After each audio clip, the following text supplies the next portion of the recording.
गेले काही दिवसापासून वातावरण उष्णतेचे असताना आज अचानक दुपारी आभाळ आले.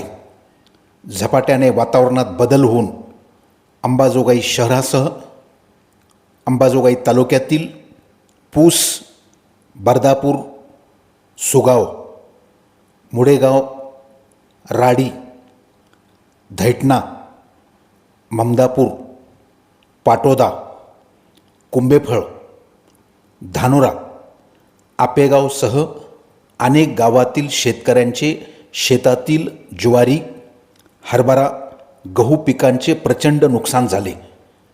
सुगाव, दैठणा, कुंभेफळ गावात अवकाळी पावसात पाऊस कमी, गारांचा पाऊस जास्त पडल्याचे शेतकरी सांगत आहेत. अगोदरच शेतकऱ्याच्या सोयाबीनला भाव नाही. चोहोबाजूनी शेतकऱ्यावर अन्याय होत असताना अचानक नैसर्गिक आपत्तीने झोपेत दगड घालावा त्याप्रमाणे आज गारा वादळी पावसाने शेतकऱ्यांचे न भरून निघणारे नुकसान झाले. शासनाकडून शेतकऱ्या अगोदरच पीक विमा अनुदान मिळाले नाही. आता शेतकरी पूर्णपणे उद्ध्वस्त झाल्याच्या प्रतिक्रिया ग्रामीण भागातील शेतकरी व्यक्त करीत आहेत. शेजारच्या लातूर जिल्ह्याच्या पालकमंत्री यांनी आजच तात्काळ नुकसान झालेल्या शेतकऱ्यांचे पंचनामे करण्याचे आदेश दिले. गारांचा पाऊस बीड जिल्ह्यात जवळपास सर्व तालुक्यात झाला आहे.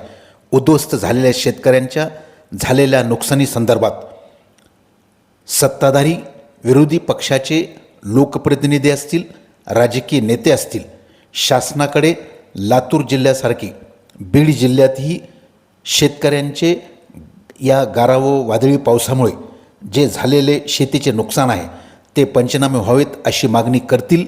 तसे करावे अशीही अंबाजोगाईसह इतर तालुक्यातील शेतकरी मागणी करत आहेत.